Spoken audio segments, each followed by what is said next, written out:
내 형제의 소나 양이 길 잃은 것을 보거든 못 본 채 하지 말고 너는 반드시 그것들을 끌어다가 내 형제에게 돌릴 것이요. 내 형제가 내게서 멀거나 또는 내가 그를 알지 못하거든 그 짐승을 내 집으로 끌고 가서 내 형제가 찾기까지 내게 두었다가 그에게 돌려줄지니 낙이라도 그리하고 의복이라도 그리하고 형제가 잃어버린 어떤 것이든지 내가 얻거든 다 그리하고 못 본 채 하지 말 것이며 내 형제의 낙이나 소가 길에 넘어진 것을 보거든 못 본 채 하지 말고 너는 반드시 형제를 도와 그것들을 일으킬지니라. 아멘. 예, 지난 22일이었죠. 대전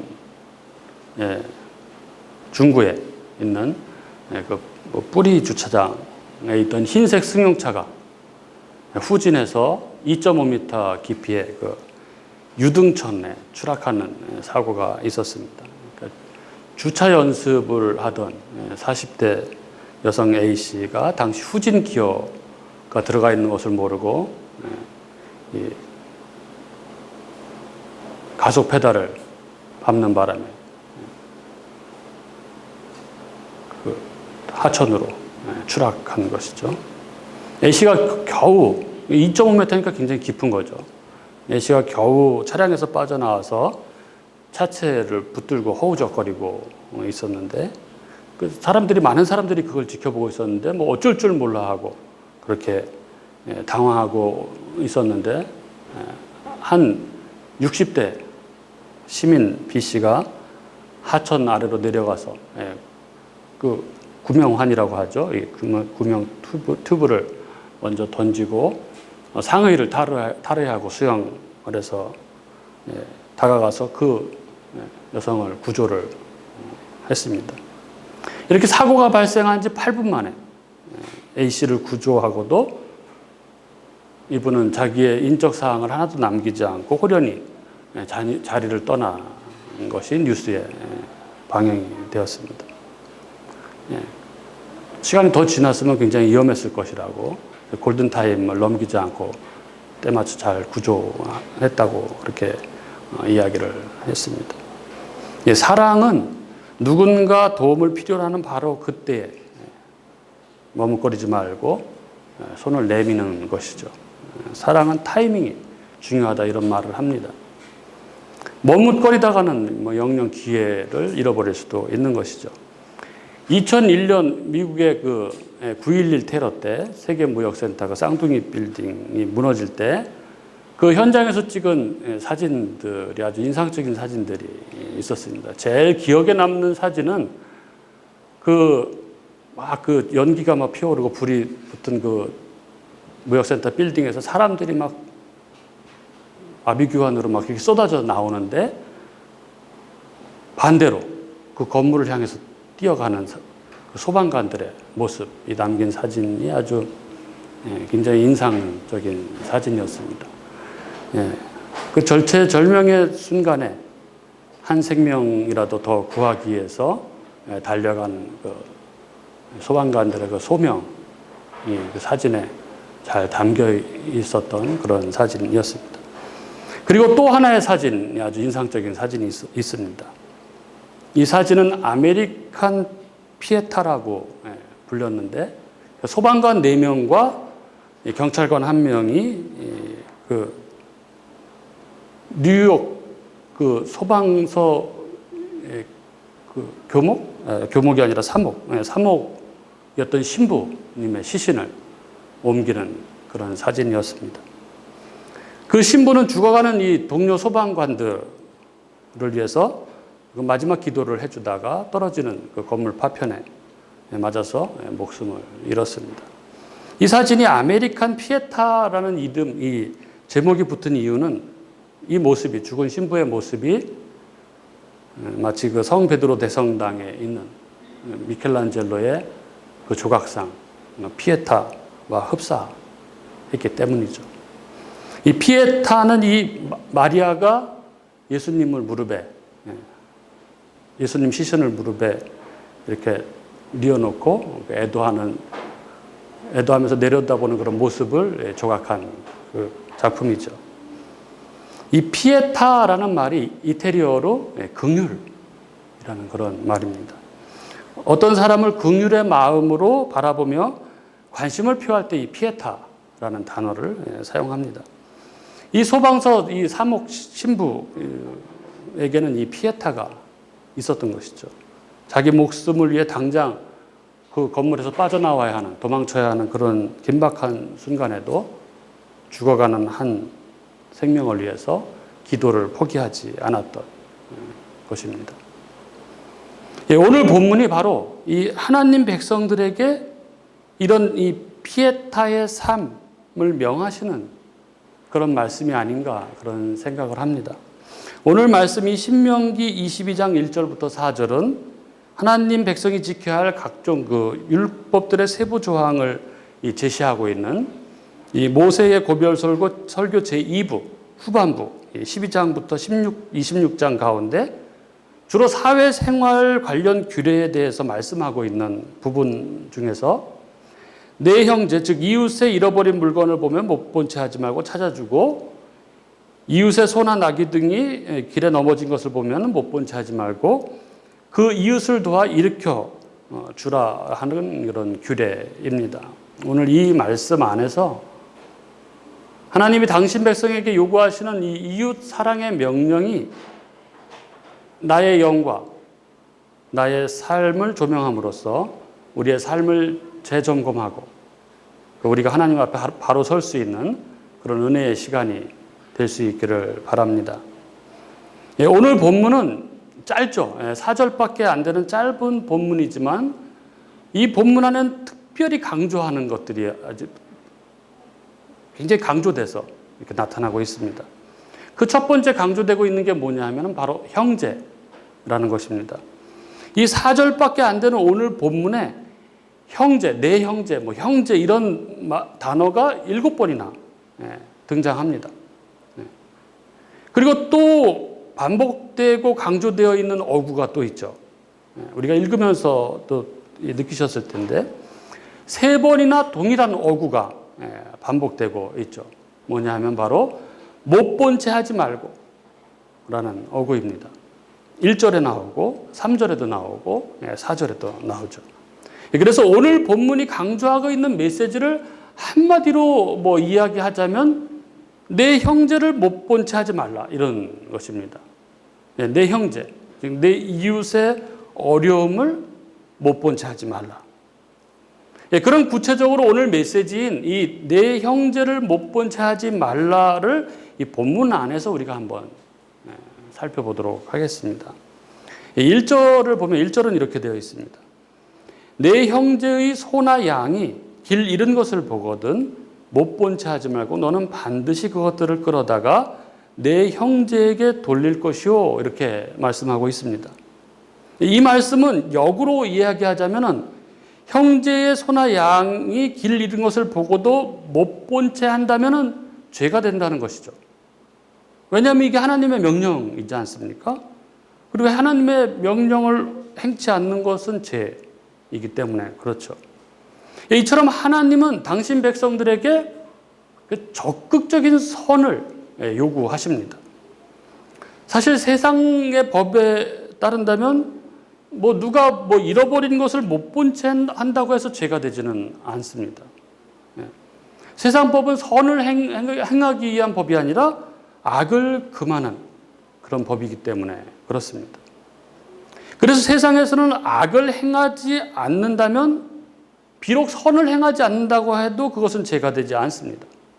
그러나 하나님의 법은 다르죠. 하나님의 법은 이 단지 악을 행치 않는다는 것으로 그것이 만족되지가 않습니다. 하나님의 법에 따르면 비록 적극적으로 악을 행하지 않더라도 분명히 행할 수 있는 선을 외면했다면 그것이 죄가 되는 것입니다. 그래서 본문에서처럼 비록 형제가 잃어버린 소나 양을 자기가 갖지 않았다고 하더라도 그것을 못 본 채 하고 적극적으로 주인에게 돌려주려는 노력을 하지 않는다면 그것이 죄가 된다는 것입니다. 여기 본문에서 반드시 끌어다가 그 형제에게 돌리라라고 하신 이 말씀은 단순한 권고사항이 아니라 명령입니다. 흔히 우리가 하는 내가 죄를 짓지 않았으니까, 내가 악을 행하지 않았으니까, 그래서 다른 사람에게 특별히 피해를 준 게 없으니까 나는 죄가 없다라는 생각은 이건 지극히 세상적인 생각이라는 것이죠. 예수님께서 마태복음 25장에 그 하신 양과 염소의 비유를 여러분들 잘 아실 것입니다. 마지막 날 그 심판대에서 모든 사람을 목자가 양과 염소로 분류하는 것처럼 그렇게 분리할 때, 선인과 악인을 분리할 때, 이 심판주이신 이 하늘 임금께 저주받은 자라고 이 판정을 받고 영원한 불에 던져지게 되는 사람들은 결코 다른 사람들에게 적극적인 악을 행한 사람들이 아닙니다. 그들이 어떤 악을 행해서 영벌에 처해지는 것이 아니고 그들은 지극히 작은 자에게 마땅히 행해야 할 선을 행하지 않았기 때문에 영벌에 처해지는 것을 볼 수 있습니다. 어떤 것입니까? 줄일 때 먹을 것을 주지 않았고, 목마를 때 마실 것을 주지 않았고, 나그네를 대접하지 않았고, 헐벗은 자에게 옷을 입혀주지 않았고, 병든 자, 옥에 갇힌 자를 돌봐주지 않았기 때문에 그들은 영벌에 처해지게 됩니다. 즉 야고보서 4장 17절의 말씀처럼 선을 행할 줄 알면서도 행치 않는 죄를 범한 것입니다. 마땅히 행해야 할 선을 행치 않는 것은 하나님 앞에서 명백한 죄가 된다는 것을 우리는 잊지 말아야 합니다. 주중에 제가 이제 설교 준비 때문에 막 이렇게 고민하고 있었는데, 이게 막 계속 고민을 하니까 아내가 보다가 잘 안 풀리냐고, 잘 안 되냐고. 그래서 제가, 이게 본문을 계속 반복해서 읽어보면 한마디로 못 본 죄 하지 말라는 얘기인데, 이게 플롯이 제대로 안 짜인다고, 이렇게 얘기를 했는데, 옆에서 딸이 듣고 있다가, 아빠 궁금한 게 있는데, 이러면서 얘기를 하는 거예요. 그러니까 학교에서 왕따 당한 친구를 도와주면은 같이 왕따를 당한다는 거죠. 이럴 때 어떻게 해야 되냐는 거예요. 그래서 제가 설교 때 얘기해 주겠다 그랬습니다. 아직 이게 미성숙한 중학생들, 이런 문화 속에서 왕따 당한 친구를 도와주는 것은 사실 굉장히 위험한 일이 될 수 있습니다. 그러나 분명한 것은 못 본 채 하지 말라는 것입니다. 내가 그 친구에게 다가가서 그 아이를 위로해 줘야 된다는 것이죠. 도와줘야 된다는 것이죠. 혼자가 아니라는 것을 느낄 수 있도록 해 줘야 된다는 것입니다. 거기에 지혜가 필요한 것이죠. 그게 하나님이 당신 백성에게 요구하는 삶입니다.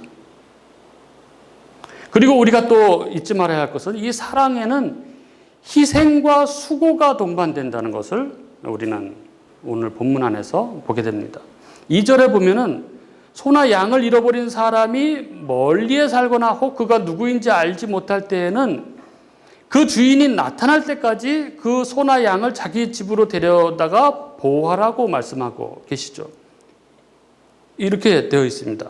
1절에 보면은 내 형제의 소나 양이 길 잃은 것을 보거든 못 본 채 하지 말고 너는 반드시 그것들을 끌어다가 내 형제에게 돌릴 것이요. 이렇게 되어 있습니다.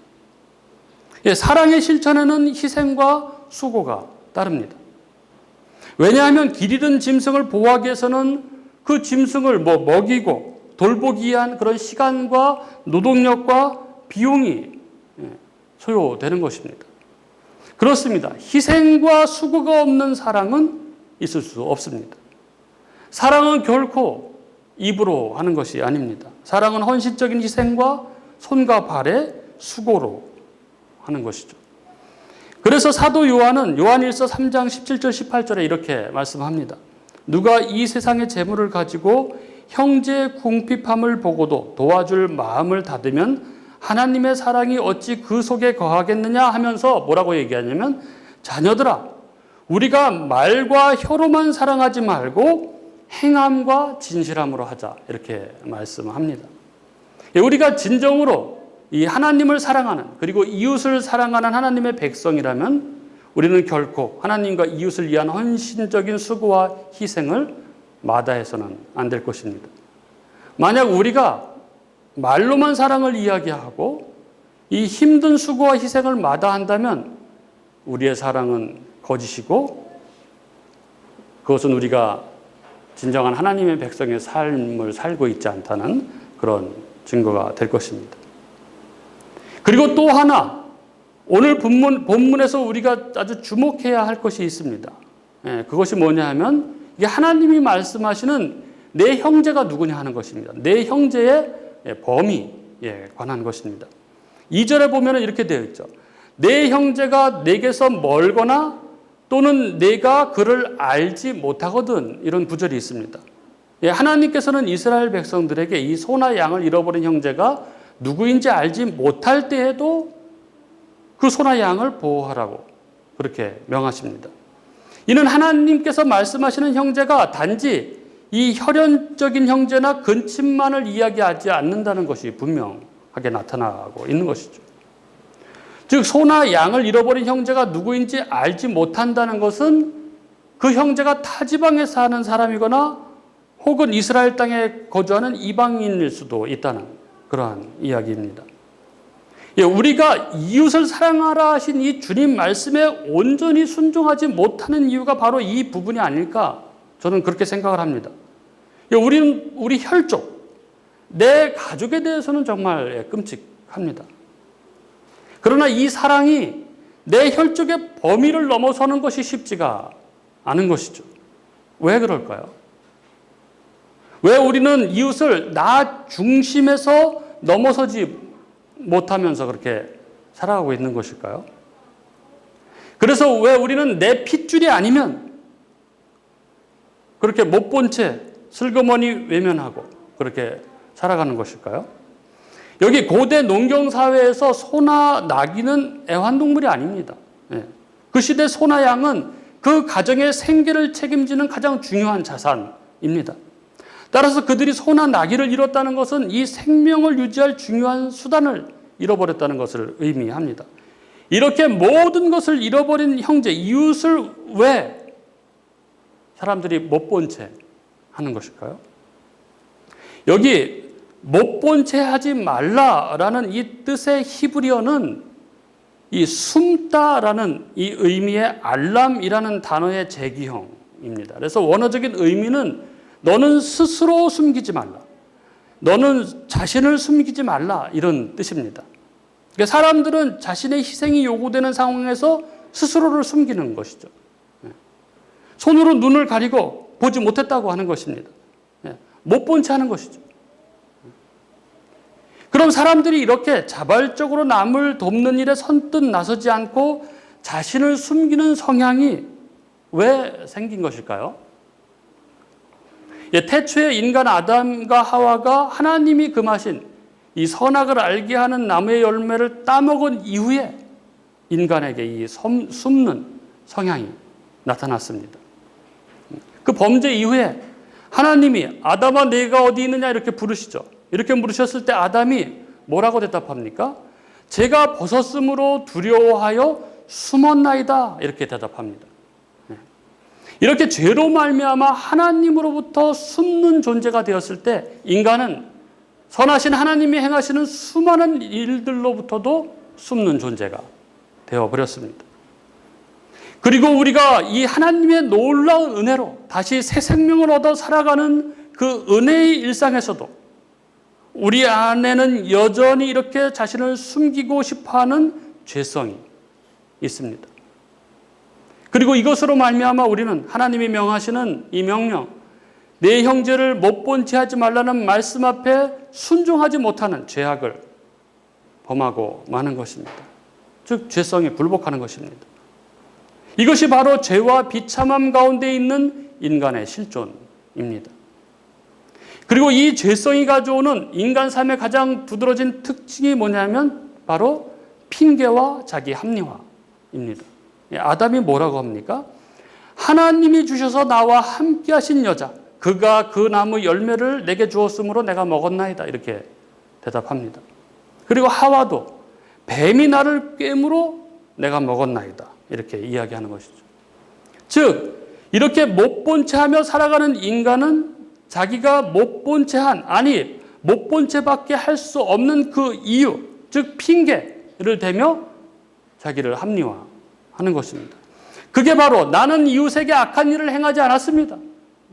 나는 뭐 특별히 해롭게 한 것이 없습니다. 그리고 내가 그렇게 그럴 만한 사정이 있었습니다. 이렇게 이야기하는 것이죠. 그러면서 철저히 자기중심적인 생각으로 살아가는 것입니다. 내 형제의 범위를 스스로 규정하면서 그 범위 내에서만 사랑을 베푸는 것이죠.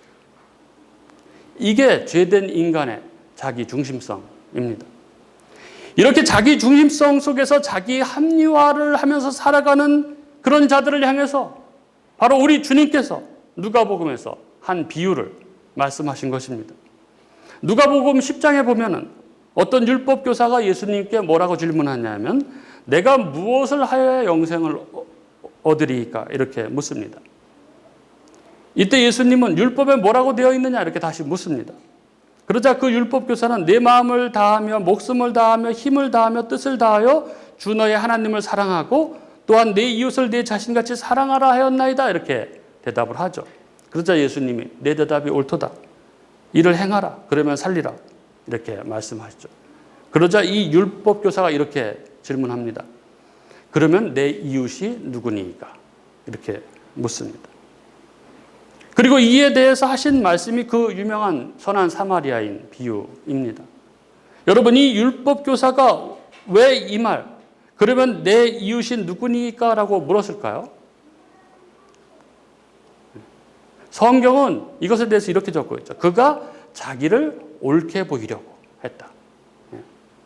누가복음 10장 29절에 이렇게 적고 있습니다. 그 사람이 자기를 옳게 보이려고.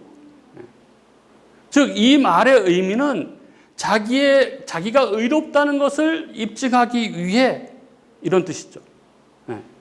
자기가 의롭다는 것을 입증하기 위해서 내 이웃이 누구입니까? 이렇게 물었다는 거예요.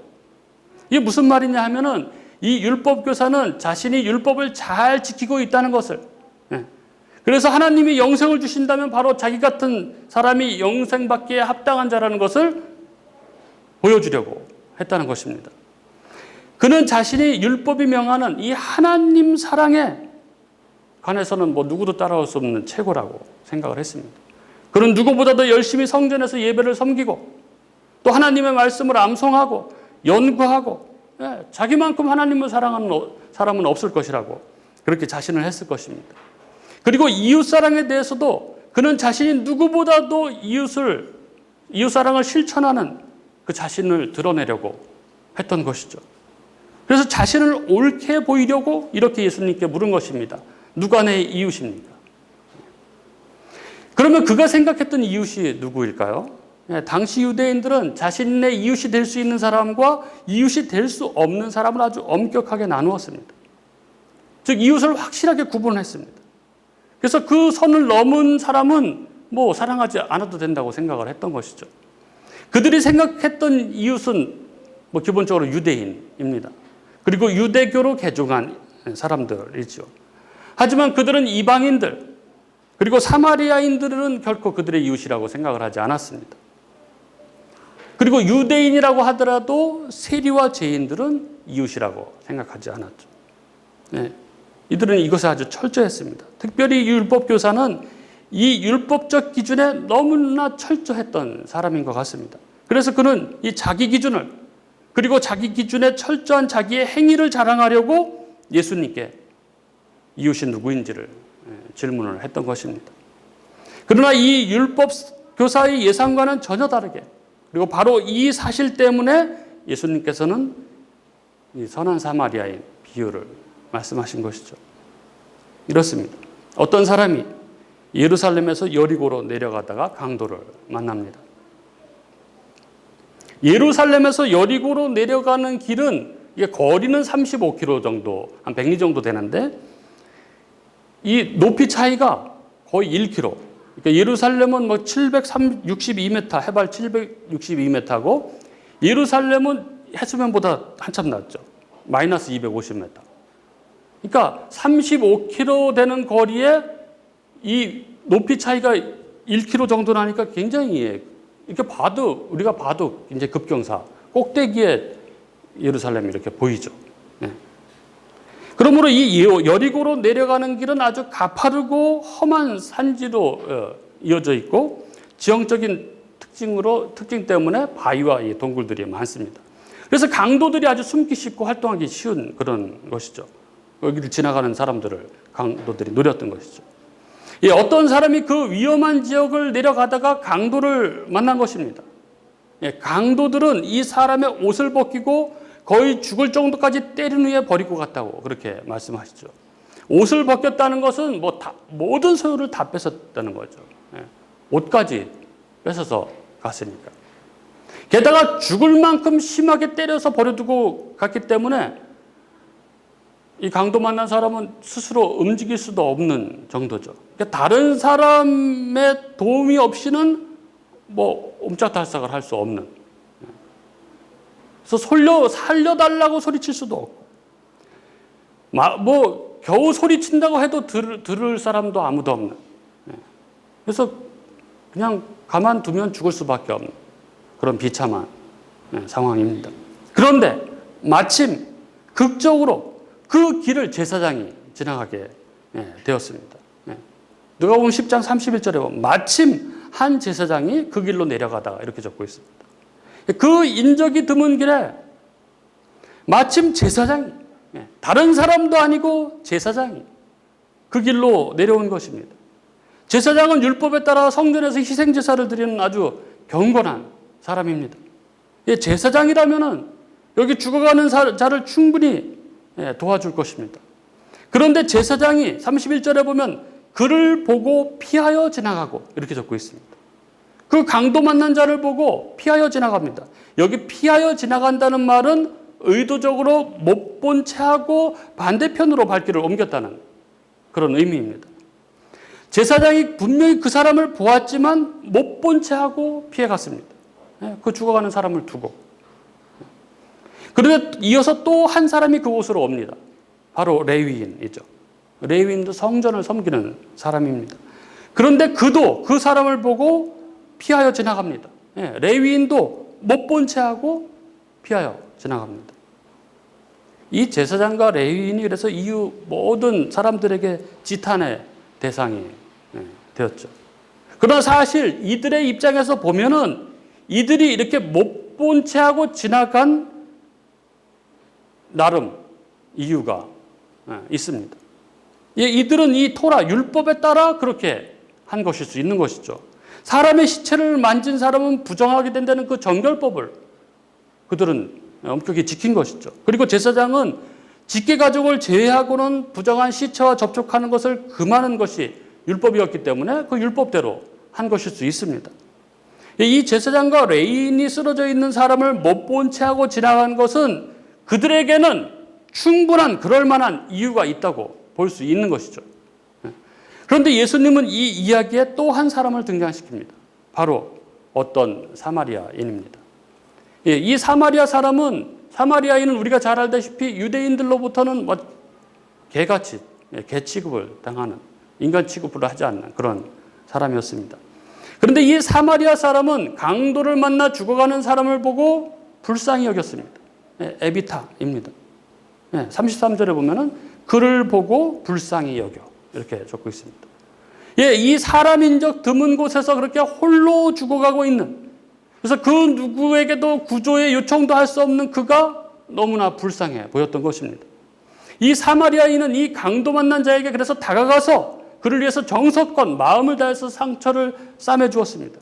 그리고 자기 짐승에 태워서 주막으로 데려가서 돌봐주고 이튿날 주인에게 돈을 주면서 이 사람을 돌봐줄 것을 부탁하면서 비용이 더 들면 자기가 돌아올 때 주겠다고 그리고 갔죠. 예수님께서 이 비유를 드신 후에 율법 교사에게 물으십니다. 내 생각에는 이 세 사람 중에 누가 강도 만난 자의 이웃이 되겠느냐? 이렇게 물으시죠. 율법교사가 자비를 베푼 자니이다. 이렇게 대답을 합니다. 그러자 예수님께서 가서 너도 이와 같이 하라 말씀하시죠. 예수님의 이 비유에는 오늘 신명기 말씀에 대한 모든 해설이 다 들어있습니다. 우리 주님이 당신 백성에게 요구하시는 삶, 그 이웃사랑이 무엇인지가 다 들어있죠. 첫째, 하나님은 당신 백성에게 적극적인 선을 요구하십니다. 못 본 채 하지 말라는 것입니다. 나는 악을 행하지 않았고 다른 사람에게 피해를 주지 않았으니 죄가 없다 하는 것은 하나님의 법이 아니라는 것입니다. 이 사마리아인은 그 강도 만난 자를 못 본 채 하지 않았고 그를 불쌍히 여기고 그에게 다가갔습니다.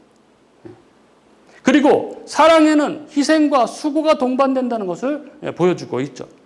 신명기가 소나 양을 잃어버린 사람이 멀리 살거나 누군지 알지 못할 때에도 그 주인이 나타날 때까지 보호해줘야 된다 이렇게 말씀하고 있듯이 이 선한 사마리아인은 강도 만난 자에게 다가가서 정성껏 상처를 싸매주고 또 짐승에 태워서 주막으로 데려가 돌봐주고 또 이튿날 주막 주인에게 돈을 주면서 돌봐줄 것을 부탁하고 비용이 더 들면 와서 갚아주겠다고 한 것처럼 그는 모든 희생과 수고를 마다하지 않았습니다. 그리고 하나님께서 말씀하시는 내 형제는 단지 우리의 혈육만이 아니라는 것을 여기서도 볼 수 있죠. 신명기에서 내 형제가 내게서 멀거나 또는 내가 그를 알지 못하거든이라는 이 말씀처럼 그리고 이 선한 사마리아인 비유에서 예수님께서 율법교사에게 말씀하신 것처럼 하나님이 우리에게 요구하시는 이 형제의 정의는 나 중심적 관점에서 내가 정한 범위가 결코 아니라는 것입니다. 하나님 백성에게 있어서 이웃은 하나님의 형상을 가진 인간, 내가 가서 도움을 주어야 할 처지에 있는 자, 그를 이웃이라고 하는 것입니다. 그런데 아까도 말씀드렸듯이 우리의 죄성은 언제나 내 핏줄에만 관심이 있고 다른 이웃의 어려움을 못 본 채 하는데 익숙합니다. 그리고 스스로 핑계와 자기 합리화를 하죠. 어쩔 수 없었다고. 그게 세상을 사는 방법이라고. 그게 세상의 지혜라고. 그렇게 이야기합니다. 그런데 그런 우리를 향해서 오늘 하나님께서 이렇게 말씀하시는 것입니다. 내 형제를 못 본 채 하지 말라. 내 형제가 어려움에 처한 것을 못 본 채 하지 말라. 내 도움이 필요한 형제 사람에게 못 본 채 하지 말라. 왜입니까? 왜 이렇게 말씀하십니까? 우리는 이제 그리스도 예수 안에서 그것이 가능한 자들이 되었기 때문에 그렇습니다.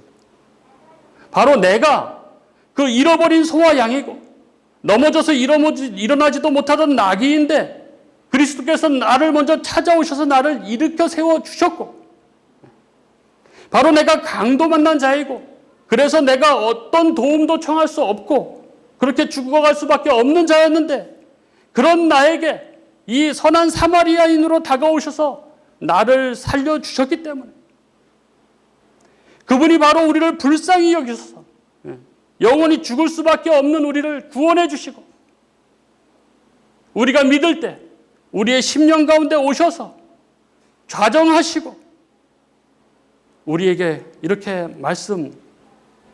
내가 먼저 다가가라고 내 기준을 정해놓고 내 중심으로 살지 말고 긍휼의 눈으로 다른 사람들을 바라보고 그들을 섬기라고 이렇게 권면하시기 때문에 그 은혜를 받은 자 그분의 영을 모신 자는 그 말씀에 순종하며 그렇게 살아갈 수 있기 때문에 오늘 우리들에게 그렇게 말씀을 하고 계신 것입니다.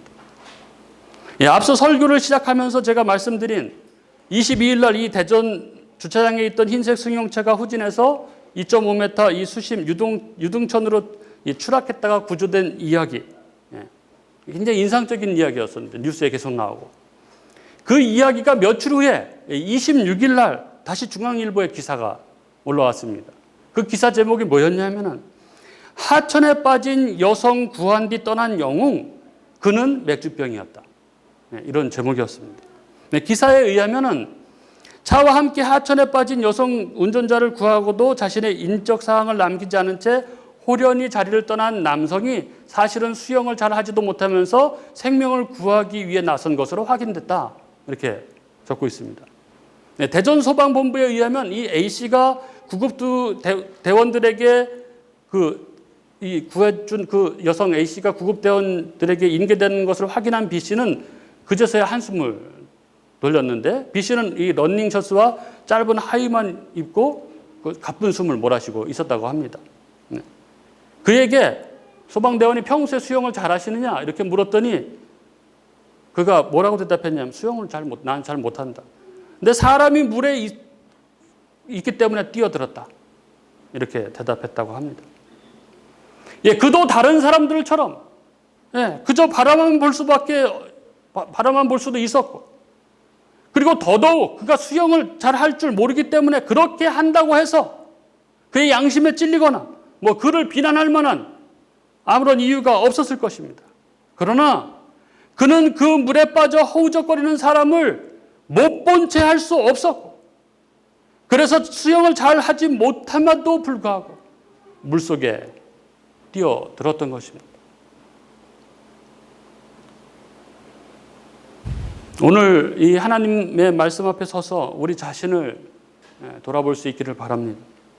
내가 누구인지, 우리의 실존과, 그리고 나에게 어떤 일이 일어났는지, 그런 나에게 부어진 하나님의 은혜가 무엇인지 생각해 보았으면 좋겠습니다.